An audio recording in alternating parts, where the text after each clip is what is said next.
My name is Margaret Thornfield, and I'm 57 years old.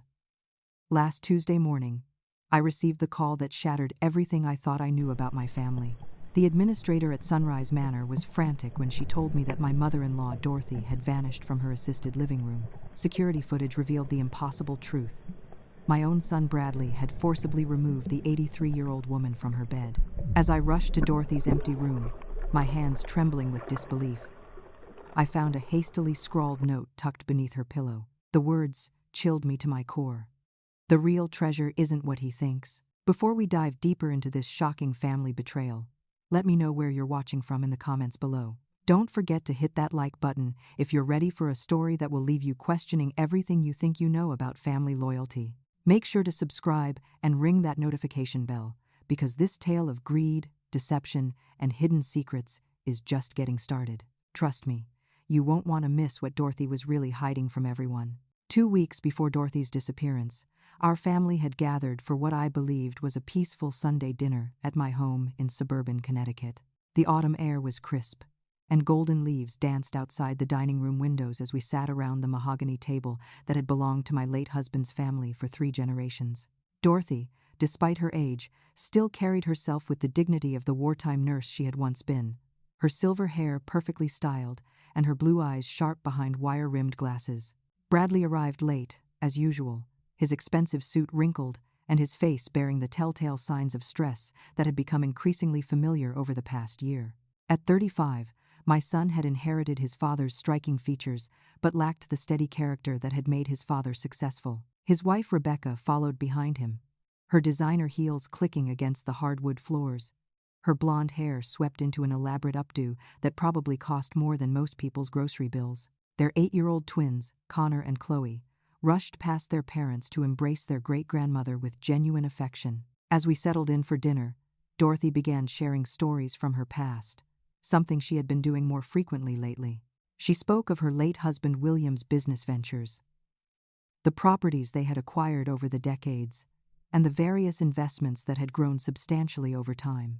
I noticed Bradley's eyes light up with an intensity that made me uncomfortable, his fork pausing midway to his mouth whenever Dorothy mentioned specific dollar amounts or property values.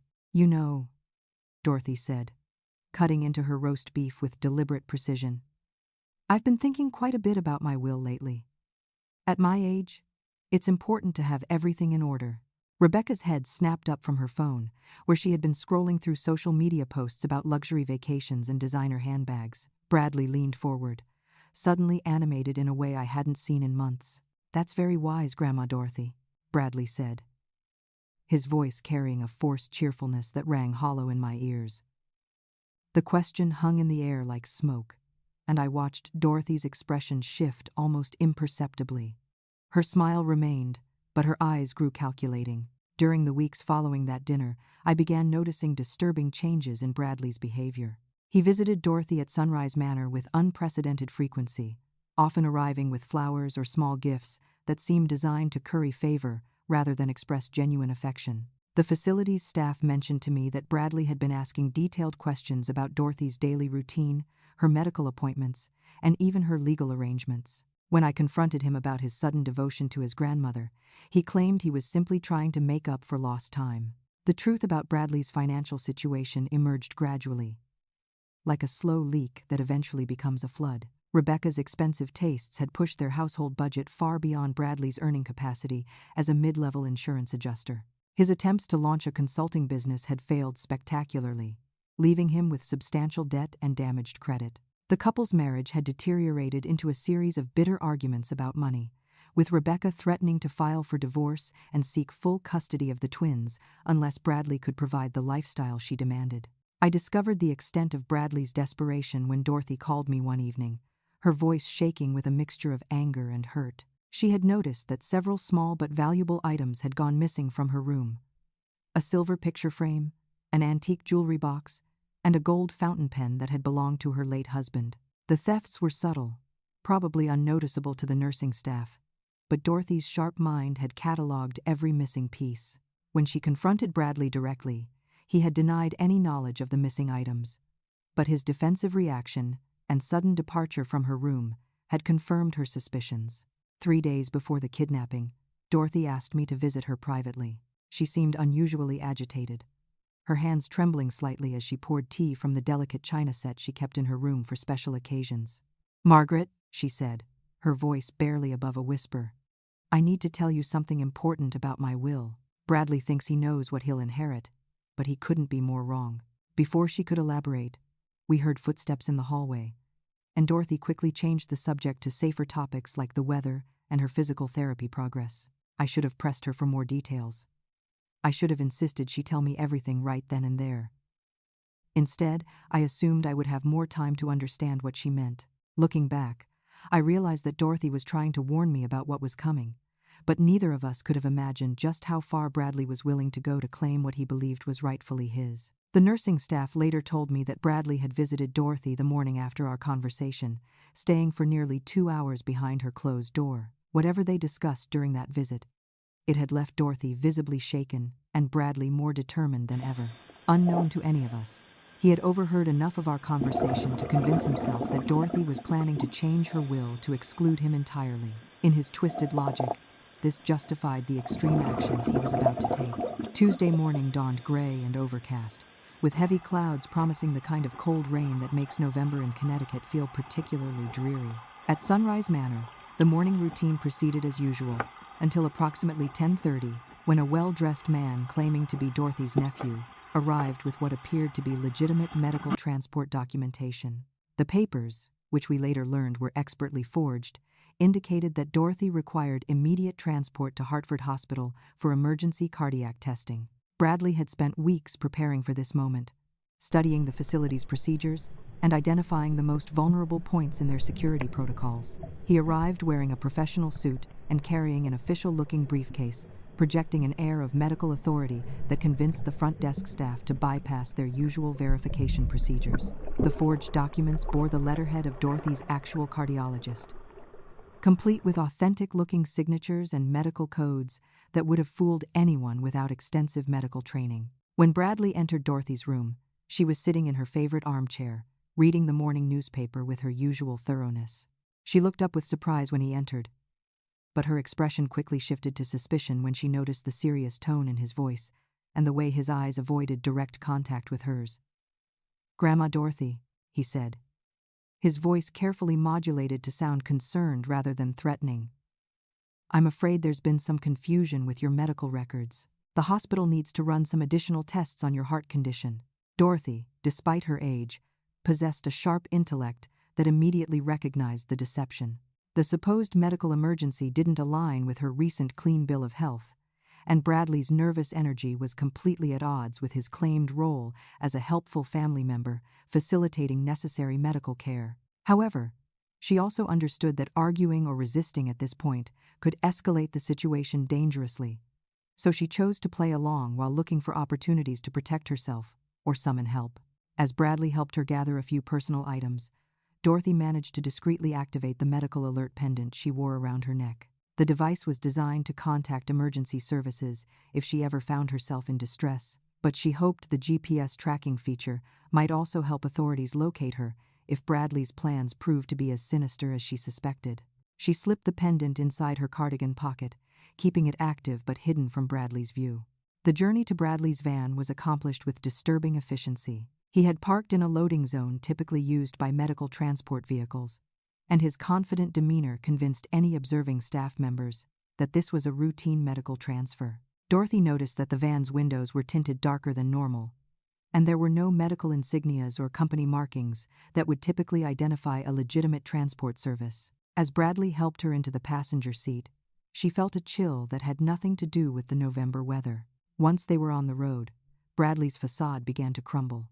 His hands gripped the steering wheel with white-knuckled intensity, and sweat beaded on his forehead despite the cool temperature. Dorothy could see him glancing repeatedly at his cell phone, apparently coordinating with someone about their destination and arrival time. When she asked directly where they were going, Bradley's response was evasive and contradictory, further confirming her worst fears about his intentions. The drive took them north into the mountains of western Massachusetts, along increasingly remote roads that Dorothy didn't recognize. She had lived in New England her entire life, but these winding country lanes through dense forest seemed designed to confuse and disorient anyone unfamiliar with the area. Bradley drove with the focused intensity of someone following memorized directions, rarely speaking except to make occasional phone calls in hushed, urgent tones. Dorothy's medical conditions, which Bradley had never bothered to fully understand, began to complicate his plans almost immediately.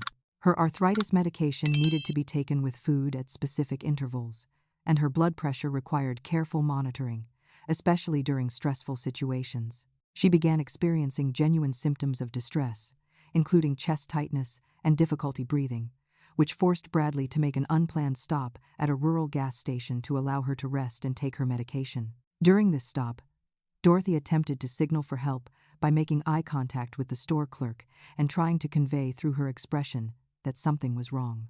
However, Bradley remained close beside her throughout the transaction, maintaining the appearance of a caring grandson assisting his elderly relative. The clerk, a teenage boy more interested in his phone than his customers, failed to pick up on Dorothy's subtle attempts at communication. As they continued deeper into the mountains, Dorothy's calm exterior masked a growing determination to survive this ordeal and expose Bradley's true nature. She began mentally cataloging details about their route, looking for landmarks she might later describe to authorities. More importantly, she started drawing on her experiences as a wartime nurse, when she had learned to remain functional under extreme stress and think strategically, even when facing life-threatening situations. The medical alert device in her pocket continued transmitting her location, though neither she nor Bradley was aware that this electronic breadcrumb trail was already being monitored by emergency services.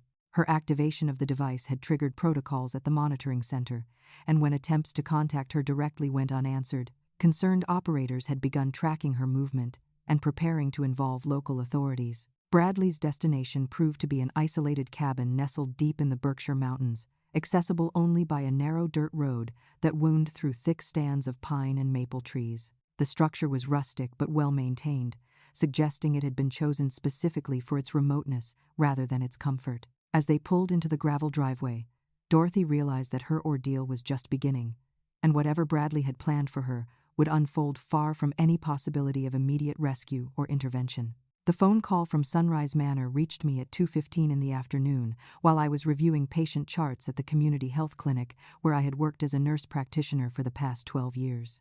The administrator's voice carried a tremor of panic as she explained that Dorothy had been removed from the facility by someone claiming to be her nephew, but that the medical transport documentation was now suspected to be fraudulent.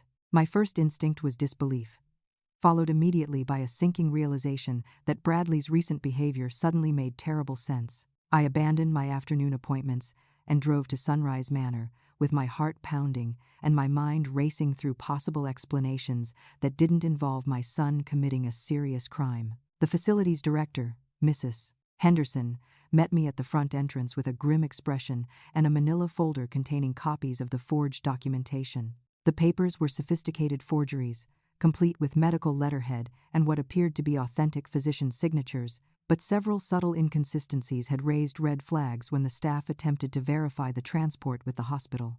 Security footage from the facility's cameras revealed Bradley entering Dorothy's room and emerging 23 minutes later, with Dorothy walking beside him, appearing calm but moving with unusual stiffness. The timestamp on the video showed 10:47 a.m., nearly 4 hours before anyone had noticed she was missing. Mrs. Henderson explained that Dorothy's absence had only been discovered during the lunch service, when staff members found her room empty and her bed unoccupied. The local police initially treated the situation as a potential family misunderstanding rather than a criminal matter, since Bradley was Dorothy's legal next of kin and had apparent medical justification for the transport. Officer Rodriguez, the responding patrolman, took my statement with professional courtesy, but seemed skeptical about my insistence that Bradley posed a genuine threat to Dorothy's safety. Without evidence of criminal intent or immediate danger, the police were limited in their ability to launch an aggressive search or issue emergency alerts. Frustrated by the official response, I decided to conduct my own investigation into Bradley's recent activities and financial situation. I drove to his house in the neighboring town of Millbrook, using the spare key he had given me years earlier when his children were young and I occasionally helped with babysitting duties. The modest colonial home that had once felt warm and welcoming now seemed hollow and neglected, with unpaid bills scattered across the kitchen counter and foreclosure notices posted prominently on the refrigerator. Bradley's home office revealed the full extent of his financial desperation. Credit card statements showed balances totaling more than $60,000. With most charges related to Rebecca's shopping habits and the children's expensive private school tuition. Bank statements revealed multiple overdraft fees and declined payment notices, while collection agency letters threatened legal action for unpaid debts. Most disturbing were the printed internet searches about elder care facilities, inheritance laws, and methods for transferring property ownership between family members. Hidden in the back of Bradley's filing cabinet, I discovered correspondence with Rebecca's brother Marcus, a man I had met only briefly at family gatherings but who had always struck me as untrustworthy and opportunistic. The letters revealed that Marcus had been coaching Bradley in techniques for manipulating elderly relatives and accelerating inheritance transfers. Marcus's criminal background, which I researched using public records databases, included multiple arrests for financial fraud and elder abuse, though he had managed to avoid serious prison time through plea bargains and suspended sentences. The scope of their scheme became clear when I found detailed surveillance notes about Dorothy's daily routine at Sunrise Manor, including her medical appointment schedules, her banking habits, and even her relationships with staff members. Bradley and Marcus had been planning this kidnapping for months, carefully studying the facility's security procedures and identifying the optimal time to execute their plan.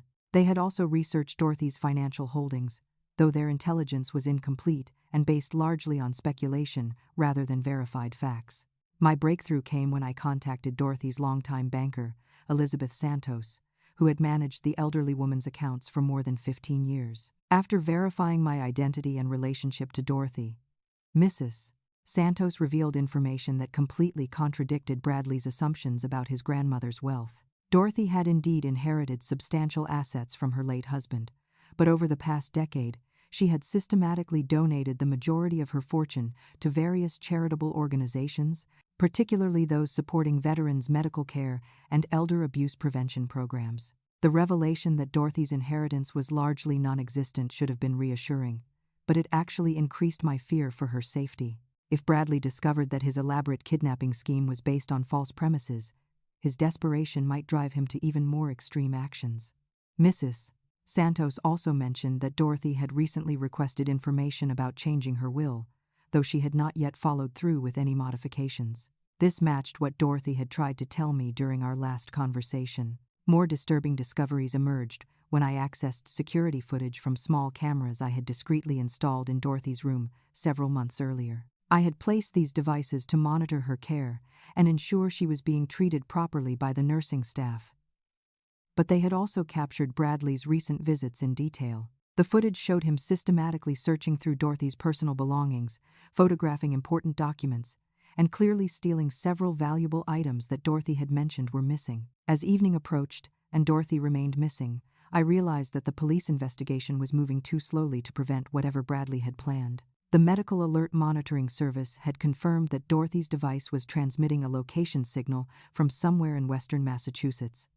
But the mountainous terrain was interfering with precise GPS coordinates. Emergency responders were preparing to begin a search operation, but the vast wilderness area meant that finding her could take days or even weeks. My desperation reached a breaking point when I discovered text messages on Bradley's iPad, which he had left behind in his rush to execute the kidnapping. The messages revealed coordination with Marcus about timeline and logistics, including references to documents that needed to be signed and a deadline that was rapidly approaching. Most chilling was a message from Rebecca stating, "Make sure there are no loose ends that can be traced back to us." The implication was clear. They didn't intend for Dorothy to survive long enough to testify about what they had done. The cabin where Bradley had brought Dorothy was spartanly furnished but clean, with rustic wooden furniture and a stone fireplace that had clearly been used recently. Dorothy's trained eye immediately assessed her surroundings for potential advantages and escape routes, drawing on survival instincts honed during her service as an army nurse in Korea more than 60 years earlier. The single-story structure had 3 rooms, a main living area with a kitchenette, a small bedroom, and a bathroom with a single frosted window that was too small for escape but might allow communication with the outside world. Bradley's nervousness was increasingly apparent as he attempted to explain their situation without revealing his true intentions. He claimed that Dorothy needed to be kept safe from unspecified threats to her financial security, and that signing certain legal documents would protect her assets from potential seizure by creditors or government agencies. His explanation was full of contradictions and legal impossibilities that Dorothy's sharp intellect easily identified. But she chose to appear confused and compliant rather than challenge his obvious lies. "I don't understand all these legal matters, Bradley," Dorothy said, settling carefully into an old wooden chair near the fireplace. "Perhaps you could explain it to me again more slowly." Her tone was perfectly calibrated to suggest an elderly woman who was overwhelmed by complex financial concepts, when in reality, she was buying time to observe Bradley's behavior and plan her next moves.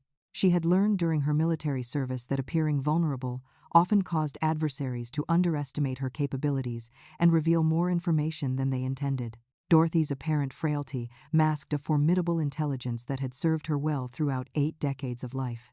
As a young nurse during the Korean War, she had treated wounded soldiers under combat conditions and learned to function effectively despite fear and uncertainty.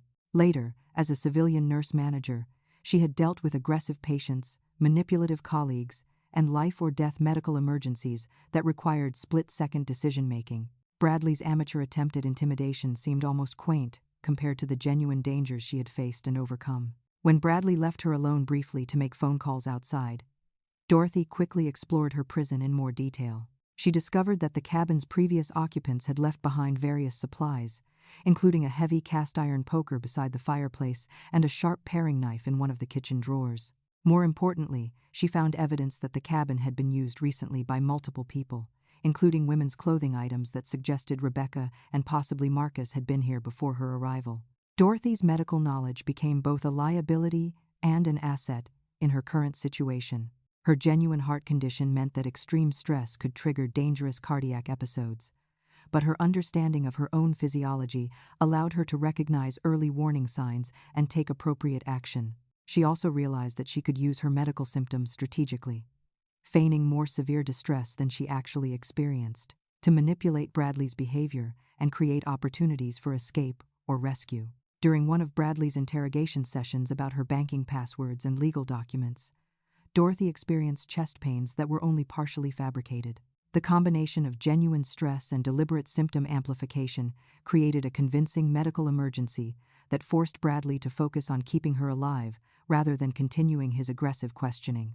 She watched him panic as her breathing became labored and her skin grew pale, and she realized that his plan depended entirely on her remaining healthy enough to sign documents under apparent duress. The psychological warfare between grandmother and grandson intensified as Dorothy began to probe Bradley's motivations and relationships. She asked seemingly innocent questions about Rebecca's happiness in their marriage and whether he felt confident about his wife's loyalty during this crisis. Dorothy had observed Rebecca's behavior during family gatherings and suspected that the younger woman's commitment to Bradley was purely financial, something that could work to Dorothy's advantage if she could plant seeds of doubt in his mind.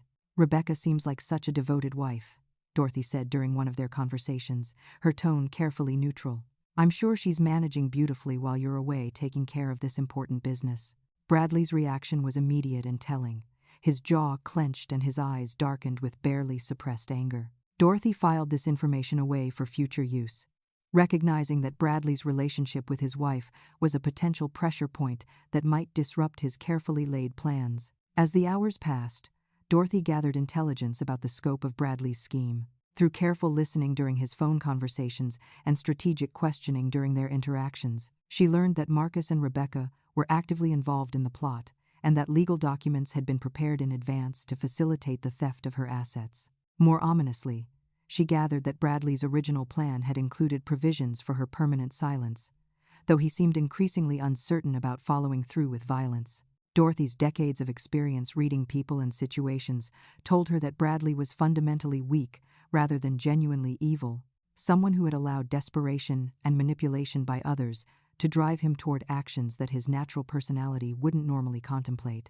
This assessment gave her hope that she might be able to appeal to whatever remained of his conscience, while simultaneously preparing for the possibility that his desperation might overcome his moral inhibitions. The most significant discovery came when Dorothy found a hidden surveillance camera in the cabin's main room, partially concealed behind a decorative wooden carving on the mantelpiece. The device was small and sophisticated, clearly not part of the cabin's original furnishings, and its presence suggested that someone else was monitoring the situation remotely. Whether this represented additional threat or potential rescue remained unclear, but Dorothy made note of the camera's location and began to consider how she might use this knowledge to her advantage. Rebecca's arrival at the cabin late Wednesday evening brought with her an air of predatory confidence that immediately changed the dynamic of Dorothy's captivity. She emerged from a black SUV, wearing designer jeans and a cashmere sweater that probably cost more than most people's monthly rent, her perfectly styled blonde hair and flawless makeup creating a jarring contrast with the rustic mountain setting. Behind her came Marcus, a lean man in his early 40s whose cold eyes and practiced smile immediately identified him as someone accustomed to manipulation and violence. The reunion between Bradley and his wife was noticeably cold, lacking any genuine affection or concern for each other's well-being. Rebecca's first words were not about Bradley's emotional state or the stress of their situation, but rather a sharp demand for updates about Dorothy's cooperation with their demands for financial information. "Has the old woman signed the documents yet?" she asked, not bothering to lower her voice despite Dorothy's obvious presence in the small cabin. Marcus carried with him a leather briefcase containing what appeared to be sophisticated legal documents, complete with notary seals and official-looking letterhead from a fictional law firm. The papers were designed to transfer ownership of Dorothy's assets to Bradley through what appeared to be legitimate estate planning, but Dorothy's examination revealed numerous legal flaws that would never withstand scrutiny from actual attorneys or banking officials. The documents were clearly intended for use in a short-term scheme that prioritized speed over long-term sustainability. "The plan is simple," Marcus explained, his voice carrying the practiced authority of someone accustomed to manipulating vulnerable people. "Dorothy signs these papers, transferring her assets to Bradley for tax purposes, and then we stage a tragic accident during her transport back to the nursing home. Natural causes, brought on by the stress of the medical emergency that required her removal from Sunrise Manor in the first place." Dorothy felt her blood chill as she realized the full scope of their intentions, but she forced herself to maintain the appearance of confusion and compliance while actually listening carefully to every detail of their conversation. Marcus's casual discussion of murder revealed that this was not his first involvement in elder abuse schemes, and his confident demeanor suggested that he had successfully executed similar plans before without facing legal consequences. Rebecca's true nature emerged fully during this planning session, revealing a level of calculation and cruelty that exceeded even Marcus's criminal professionalism. She spoke about Dorothy's death as if discussing a routine business transaction, showing no apparent concern about the moral implications of murdering an elderly relative for financial gain. "The inheritance will pay off our debts and give us enough capital to start fresh somewhere else," she said, her voice devoid of any trace of human compassion. The betrayal became complete when Rebecca revealed that she had been manipulating Bradley for months, playing on his desperation and fear of losing his children to convince him that criminal action was their only option for financial survival. She had researched Dorothy's background and financial situation independently, enlisted her brother's expertise in elder fraud, and carefully orchestrated events to push Bradley toward kidnapping his grandmother. Bradley's role in the scheme was largely that of a useful pawn rather than a true partner. "You've done well so far, baby," Rebecca said to Bradley, her tone condescending rather than affectionate. "But Marcus and I will handle things from here. This requires a more professional touch." The implication was clear. Rebecca considered Bradley too weak and incompetent to complete the murder that she and Marcus viewed as necessary for their success. Bradley's reaction was a mixture of relief and wounded pride, suggesting internal conflict about how far he was willing to go. Dorothy observed this interplay with growing understanding of the psychological dynamics at work. Rebecca's manipulation of Bradley had been masterful, exploiting his love for his children and his fear of financial failure to gradually erode his moral boundaries until he reached the point of kidnapping his own grandmother. Marcus provided the criminal expertise and willingness to commit violence that Rebecca needed but couldn't supply herself, while Bradley served as the family insider who could provide access to Dorothy and legitimate cover for their initial approach. The conversation took an even more sinister turn when Marcus suggested that Bradley had outlived his usefulness to their operation. "After we finish with the old lady, we need to consider whether Bradley represents a security risk," he said, his meaning unmistakable. Rebecca's response was a cold smile that revealed her willingness to sacrifice her husband along with her grandmother-in-law if it served her financial interests and protected her from legal consequences. Dorothy realized that the surveillance camera she had discovered was likely being used by Marcus to monitor and record their activities, possibly for blackmail purposes or to ensure that Rebecca and Bradley couldn't later betray him to authorities. The sophisticated nature of their operation suggested resources and planning far beyond what Bradley could have managed independently, confirming Dorothy's assessment that he was a victim of manipulation as much as a perpetrator of crimes. As the evening progressed, Dorothy began to implement a psychological strategy designed to create conflict among her captors. She mentioned observing Rebecca's recent shopping trips and expensive purchases, questioning how the family could afford such luxuries if their financial situation was truly desperate. She also made subtle comments about Marcus's obvious criminal background and his likely intentions toward Bradley once their current scheme was complete. The tension between Rebecca and Bradley reached a breaking point when Dorothy casually mentioned that she had seen Rebecca dining with an unknown man at an upscale restaurant several weeks earlier. Bradley's immediate jealousy and Rebecca's defensive reaction confirmed Dorothy's suspicion that Rebecca's commitment to her marriage was purely practical rather than emotional. The seeds of doubt that Dorothy planted began to grow visibly in Bradley's mind, creating fractures in the criminal partnership that she hoped to exploit for her survival. Marcus's impatience with the personal drama between Bradley and Rebecca led him to suggest moving forward with their final plans immediately, rather than waiting for optimal conditions. He produced a small vial of clear liquid that he claimed would simulate the appearance of natural cardiac failure, leaving no traces that could be detected by routine autopsy procedures. Dorothy's medical knowledge allowed her to recognize the substance as a potassium solution that would indeed cause cardiac arrest if administered intravenously, confirming that Marcus possessed both the knowledge and materials necessary to commit sophisticated murder. My arrival at the mountain cabin Thursday morning was the result of desperate determination combined with technological assistance that Bradley and his accomplices had not anticipated.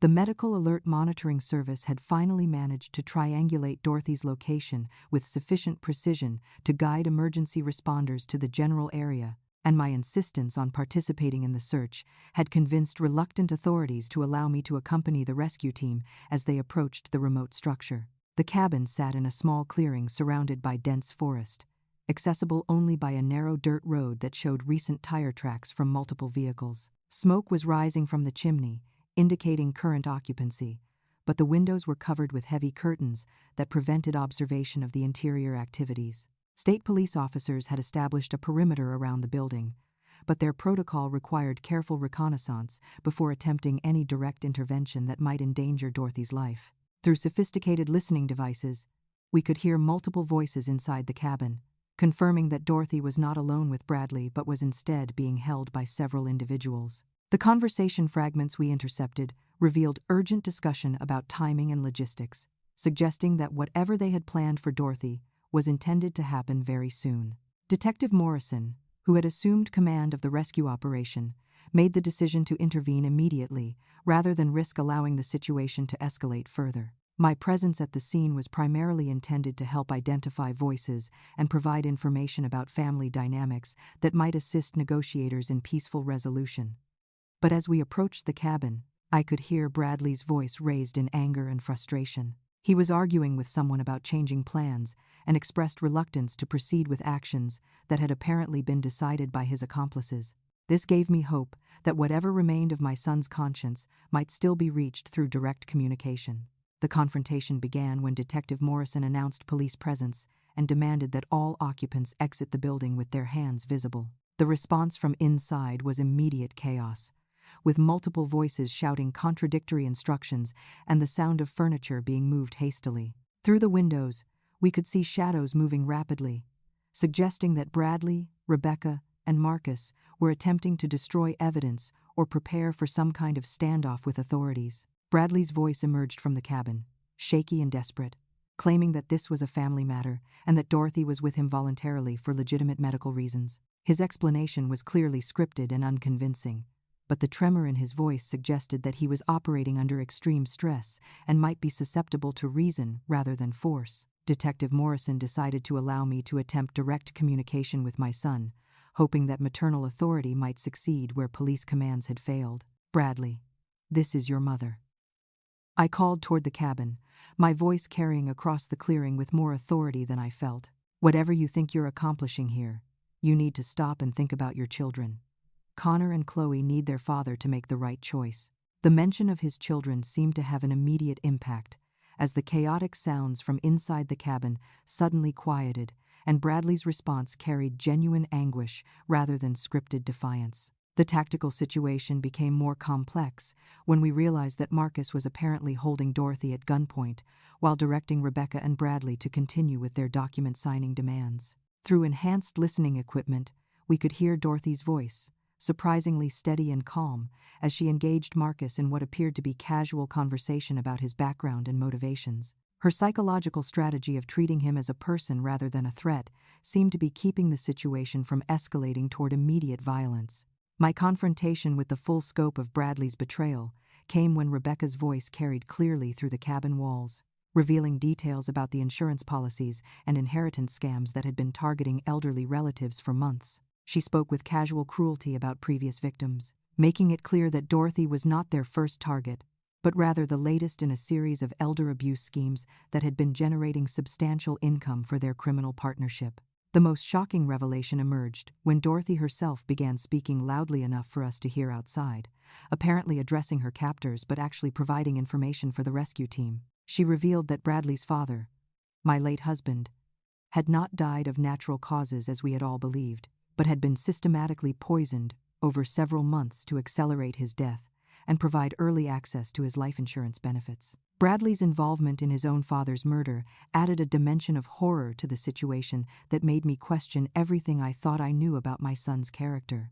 Dorothy's voice carried clearly as she detailed evidence she had been gathering for years about Bradley's psychological manipulation and potential involvement in his father's suspicious decline. She had apparently been conducting her own investigation into the circumstances surrounding her son's death, documenting medical anomalies and behavioral changes that suggested deliberate harm rather than natural progression of illness. Her accusations were specific and detailed, indicating that she possessed substantial evidence to support criminal charges beyond the current kidnapping. The standoff intensified when Marcus apparently realized that continued detention of Dorothy was becoming untenable and began discussing options for eliminating all witnesses to their crimes. His voice carried the cold calculation of someone accustomed to violence, and his suggestions about staging a murder-suicide scenario that would eliminate Bradley and Dorothy while allowing Rebecca and himself to escape justice caused immediate alarm among the rescue team. Bradley's psychological breakdown became evident as he began arguing frantically with Marcus about the escalating violence, claiming that murder had never been part of their original agreement. His desperation seemed genuine, suggesting that he had been manipulated into the kidnapping without fully understanding the ultimate intentions of his criminal partners. However, his expressions of regret and horror were undermined by Dorothy's continued revelations about his potential involvement in his father's death years earlier. The tactical situation reached a crisis point when Marcus issued an ultimatum demanding safe passage for himself and Rebecca in exchange for Dorothy's release, while making it clear that Bradley would remain behind to face criminal charges alone. This betrayal of Bradley by his supposed partners created an opportunity for negotiation, as Detective Morrison immediately recognized that the criminals were beginning to turn against each other in ways that might be exploited for Dorothy's benefit. My emotional confrontation with Bradley's betrayal was complicated by the growing realization that my son was as much a victim of manipulation as a perpetrator of crimes. Rebecca and Marcus had clearly identified his psychological vulnerabilities and systematically exploited his desperation to convince him that criminal action was justified by their financial crisis. However, Dorothy's accusations about his potential involvement in his father's death suggested a pattern of criminal behavior that extended far beyond the current situation. As the standoff outside the cabin intensified, Dorothy made a decision that stunned everyone present, including her criminal captors. In a voice that carried clearly through the cabin walls, she began to speak with an authority and clarity that immediately commanded attention from both the rescue team and her would-be murderers. "Before anyone makes any more threats or demands," she announced, "I think it's time everyone understood exactly what's been happening here and why I've allowed this situation to develop as it has." The revelation that Dorothy had orchestrated her own kidnapping sent shockwaves through the cabin and the rescue operation alike. She explained that she had been working undercover with FBI investigators for more than 6 months, gathering evidence against Marcus's elder abuse network and documenting the full scope of their criminal operations. Her apparent vulnerability and confusion had been a carefully maintained facade designed to encourage Bradley, Rebecca, and Marcus to reveal the complete details of their scheme while being recorded by sophisticated surveillance equipment. Dorothy's background as a wartime nurse had included intelligence-gathering assignments that few people knew about, experiences that had taught her valuable skills in covert operations and psychological manipulation. After becoming suspicious about her son's death and Bradley's subsequent behavior, she had contacted federal authorities and volunteered to serve as bait in an operation designed to expose the entire criminal network. The medical alert device she carried was actually a sophisticated recording and tracking system that had been documenting everything that occurred since her supposed kidnapping. "The inheritance you've been so eager to claim," Dorothy said, her voice carrying through the cabin with dry humor, "was donated to charity organizations more than 2 years ago. The bank accounts you've been trying to access contain less than $5,000, barely enough to cover my funeral expenses." She explained that her apparent wealth had been carefully maintained as a facade to attract criminal attention while protecting her actual assets from potential theft or fraud. The sophistication of Dorothy's operation became clear as she revealed that the cabin itself was equipped with hidden cameras and recording devices that had been documenting every conversation and criminal admission since her arrival. Marcus's discussions of murder, Rebecca's casual cruelty, and Bradley's reluctant participation had all been captured in detail, providing federal prosecutors with overwhelming evidence to support multiple felony charges against all participants. Dorothy's most devastating revelation concerned Bradley's father and the circumstances surrounding his death 3 years earlier. She had been gathering evidence of systematic poisoning for months before his passing, but had chosen to allow the crime to proceed in order to document Bradley's methods and gather sufficient proof for criminal prosecution. Her decision to sacrifice her son to protect future victims was emotionally crushing, but reflected her assessment that Bradley's criminal tendencies would continue to escalate without intervention. "I've spent the last 3 years learning everything I could about elder abuse and financial manipulation," Dorothy explained, her voice steady despite the emotional weight of her revelations. "I've attended support groups, consulted with law enforcement experts, and studied the psychological profiles of people who exploit elderly relatives for financial gain. Bradley fits the pattern perfectly, and his partnership with Marcus and Rebecca represents exactly the kind of escalation that experts warned me to expect." The federal investigation had actually begun with Marcus's previous victims, elderly people who had been systematically defrauded and, in some cases, murdered for their assets. Dorothy's willingness to serve as bait had allowed investigators to document Marcus's methods and identify Rebecca's role as a recruiter who identified potential targets through her social connections and marriage relationships. Bradley's involvement had been carefully cultivated by Rebecca, specifically to gain access to Dorothy's supposed wealth. Dorothy's revelation about the true nature of her inheritance eliminated the financial motive for her murder while simultaneously destroying the psychological foundation of Bradley's justification for his crimes. The money he had risked everything to obtain simply didn't exist, and the criminal partners he had trusted had been planning to murder him along with Dorothy to eliminate potential witnesses. His realization that he had been comprehensively betrayed and manipulated created a psychological collapse that was audible through the cabin walls. Rebecca's reaction to Dorothy's revelations was immediate and vicious, as she began screaming accusations and threats that further incriminated her in the conspiracy. Her claims that Bradley had been the driving force behind the scheme were contradicted by Dorothy's recorded evidence of Rebecca's manipulation and Marcus's confirmation of her active recruitment efforts. The criminal partnership that had seemed so solid began to disintegrate rapidly as each member attempted to shift blame to the others. Marcus's response was more calculating and dangerous, as he recognized that Dorothy's revelations meant that continued violence was his only option for avoiding life imprisonment. His threats to kill everyone in the cabin and attempt escape represented a genuine escalation that required immediate tactical intervention from the rescue team. Dorothy's courage in revealing the truth had protected future victims but potentially triggered the very violence she had been trying to prevent. The most emotionally devastating aspect of Dorothy's revelations was her explanation of why she had chosen to risk her own life rather than simply reporting her suspicions to authorities. "I needed absolute proof that would convince prosecutors and juries," she said, her voice breaking slightly for the first time. Too many elder abuse cases fail because the evidence is circumstantial, and the defendants can claim they were acting out of love rather than greed. I couldn't bear the thought of Bradley escaping justice and finding new victims to exploit. Dorothy's final revelation concerned Bradley's children and the custody arrangements that had motivated much of his criminal behavior. She had been working with Child Protective Services to ensure that Connor and Chloe would be placed with responsible relatives rather than remaining with Rebecca if criminal charges disrupted their family structure. Her planning had extended beyond simply gathering evidence to include protecting the innocent family members who would be affected by the criminal prosecutions that were now inevitable. As Dorothy concluded her explanations, the full scope of her sacrifice became clear to everyone listening. She had risked her life not just to protect future victims of elder abuse, but to ensure that Bradley's children would grow up understanding the difference between right and wrong, rather than learning to exploit others as their parents had done. Her willingness to endure kidnapping and threats of murder represented a final act of maternal love that transcended her disappointment in Bradley's criminal choices.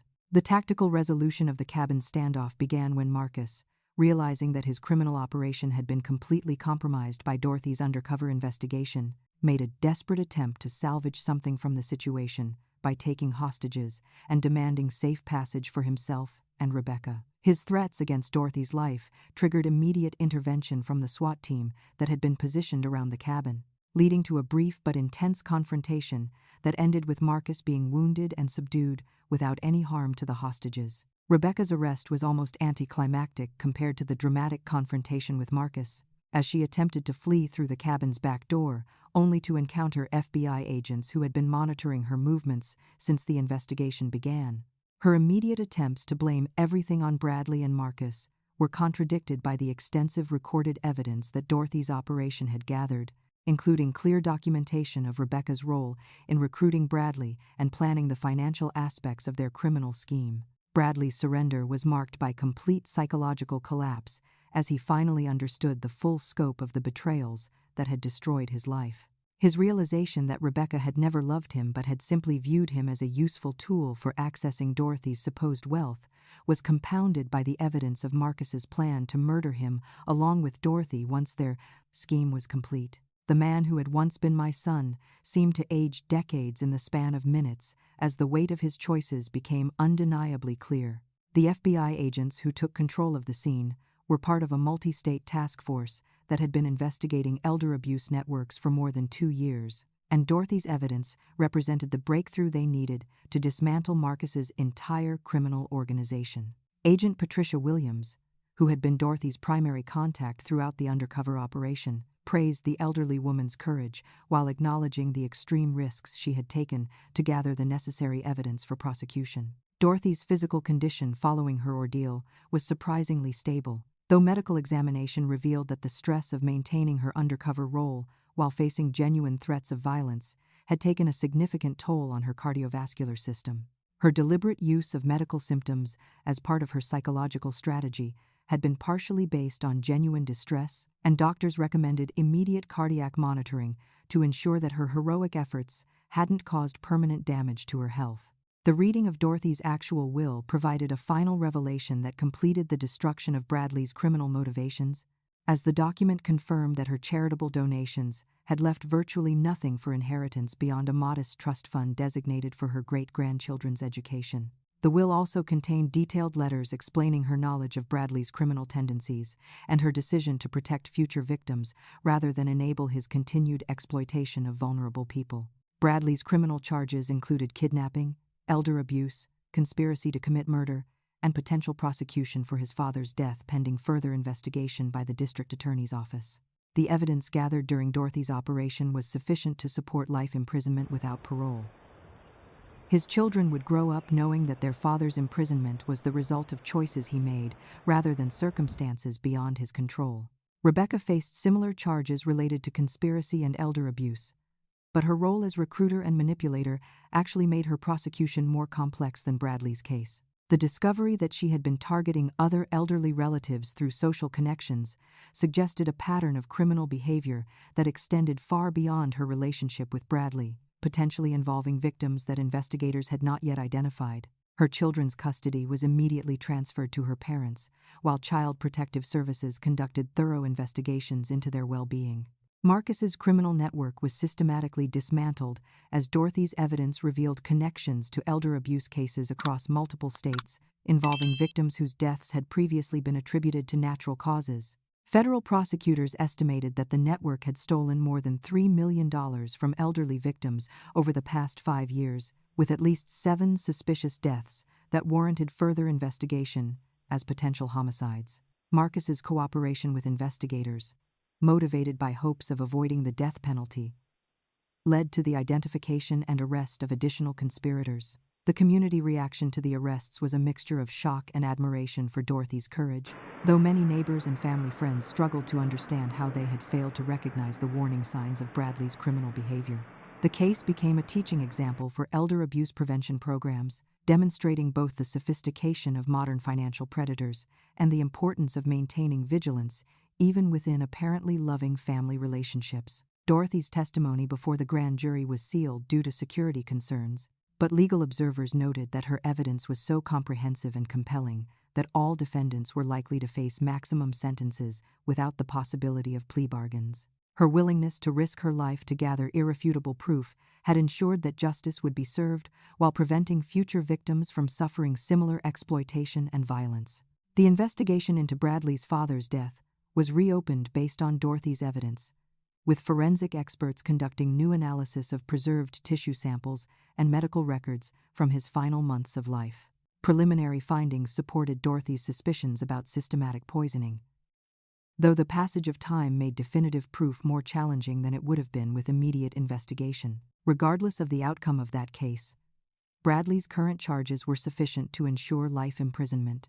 Child Protective Services' evaluation of Connor and Chloe revealed that the children had been largely protected from knowledge of their parents' criminal activities, though psychological counseling was recommended to help them process the trauma of their family's destruction. Dorothy's trust fund provision for their education demonstrated her continued love for her great-grandchildren despite their parents' betrayals, ensuring that they would have opportunities for positive futures despite their tragic circumstances. The final arrests in the case occurred over several weeks as investigators followed leads provided by Marcus's cooperation and Dorothy's evidence, ultimately resulting in a dozen prosecutions across 4 states. The dismantling of the elder abuse network saved an estimated 50 potential victims from financial exploitation and possible murder, validating Dorothy's decision to risk her own life in service of protecting others from similar victimization.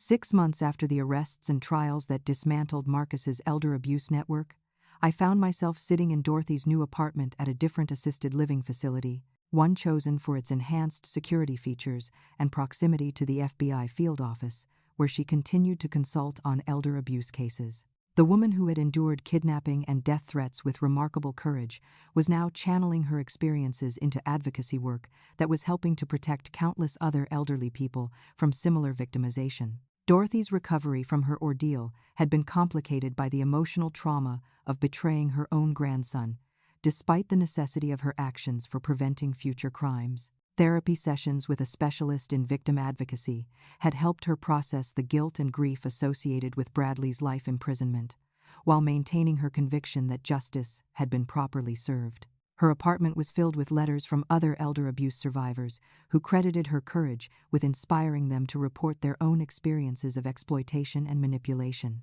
My own healing process had been far more difficult, as I struggled with the devastating realization that I had failed to recognize my son's criminal tendencies despite years of warning signs that seemed obvious in retrospect. Therapy sessions focused on understanding how Bradley's psychological manipulation had extended to his own family, using our love and trust as weapons to conceal his true nature from those who should have been most capable of identifying dangerous behavior patterns. The relationship between Dorothy and myself had evolved into something deeper than mere family obligation, built on mutual respect for each other's survival and a shared commitment to preventing similar tragedies from affecting other families. We had become partners in educational programs designed to help family members recognize the warning signs of elder abuse and financial exploitation before situations escalated to violence or irreversible harm. Dorothy's advocacy work had led to significant legislative changes in Connecticut and several other states, strengthening protective procedures for elderly people in care facilities and improving coordination between law enforcement agencies investigating financial crimes against vulnerable populations. Her testimony before state and federal committees had been instrumental in securing funding for elder abuse prevention programs and training initiatives for medical professionals and social workers. The impact of our story extended far beyond our immediate family, as media coverage of Dorothy's undercover operation and Bradley's prosecution had raised public awareness about the sophistication of modern elder abuse schemes. Educational programs based on our experiences were being implemented in senior centers and assisted living facilities across the country, helping elderly people and their families understand how to protect themselves from financial predators and manipulative relatives. My professional life had shifted towards specializing in elder care advocacy, using my medical background and personal experiences to help other families navigate the complex intersection of healthcare, legal protection, and family dynamics. The pain of losing my son to criminal behavior had been transformed into a mission to help other parents recognize and address warning signs before their children's choices led to similar tragedies. Bradley's trial had resulted in a life sentence without possibility of parole, reflecting both the severity of his crimes and the strength of evidence that Dorothy's operation had provided. His imprisonment had brought closure to our family's immediate crisis while opening ongoing questions about how we had failed to prevent his criminal development. Letters from prison suggested that he was beginning to understand the scope of manipulation he had experienced, though genuine remorse seemed to be developing slowly and incompletely. Rebecca's conviction and imprisonment had been equally comprehensive, though her cooperation with prosecutors investigating other potential victims had resulted in a slightly reduced sentence. The custody of Connor and Chloe had been permanently transferred to her parents, who were providing the children with stability and counseling to help them process the trauma of their parents' crimes. Dorothy's trust fund would ensure their educational opportunities while keeping them financially independent of any future contact with their imprisoned parents. The broader criminal network that Marcus had operated was completely dismantled, with federal investigators estimating that more than 40 potential victims had been saved from exploitation through the prosecutions that followed Dorothy's evidence gathering. Several other suspicious deaths were reclassified as homicides based on patterns identified through the investigation, providing closure to families who had questioned the circumstances surrounding their elderly relatives' passing. Dorothy's continued involvement with law enforcement had led to consultancy work with the FBI's White-Collar Crime Division, where her insights into the psychology of elder abuse perpetrators were helping investigators develop more effective strategies for identifying and preventing financial exploitation. Her unique perspective as both victim and undercover operative provided valuable guidance for other cases involving family-based financial crimes. The most profound lesson from our ordeal had been the recognition that love and trust, while essential to healthy family relationships, could also be exploited by those willing to manipulate others for personal gain. Dorothy's wisdom about maintaining appropriate skepticism while preserving emotional connections had become the foundation for educational programs designed to help families balance affection with protective awareness. As we reflected on the 6 months of healing and advocacy that had followed our traumatic confrontation with family betrayal, Dorothy shared insights that had emerged from her therapeutic work and continued involvement with other abuse survivors. "The real treasure," she said, echoing her cryptic note from that first terrible day, "was never money or property. It was the strength we found in ourselves to protect others, even when protecting them meant sacrificing our own comfort and safety." The children, Connor and Chloe, had adapted remarkably well to their new living situation with Rebecca's parents, though ongoing counseling continued to help them understand their parents' choices without taking responsibility for actions beyond their control. Dorothy's involvement in their lives remained strong, providing continuity and wisdom while respecting the boundaries established by their new guardians and child protective services. Our story had become a case study in criminal justice programs and elder advocacy training courses, demonstrating both the vulnerability of elderly people to exploitation by family members and the potential for victims to fight back effectively when provided with appropriate resources and support. The courage that Dorothy had shown in risking her life to gather evidence continued to inspire other abuse survivors to come forward with their experiences. If you've stayed with us through this incredible journey of betrayal, courage, and justice, I'd love to hear your thoughts in the comments below. Have you or someone you know ever experienced financial manipulation by family members? What warning signs do you think families should watch for? Please hit that like button if Dorothy's story of turning the tables on her would-be exploiters inspired you, and don't forget to subscribe for more true stories of survival and resilience. Share this video with family members who might benefit from understanding how elder abuse really works, because awareness is our best defense against those who would exploit our love and trust for their own gain. Thank you for joining us for this story of how one remarkable woman's courage and intelligence protected countless other families from similar tragedies. Dorothy's legacy reminds us that real strength often comes from those we least expect, and that justice sometimes requires sacrifices that test the very limits of human endurance. May we all find the wisdom to protect ourselves and others from those who would exploit our vulnerabilities, and the courage to stand up for what's right, even when the personal cost seems overwhelming.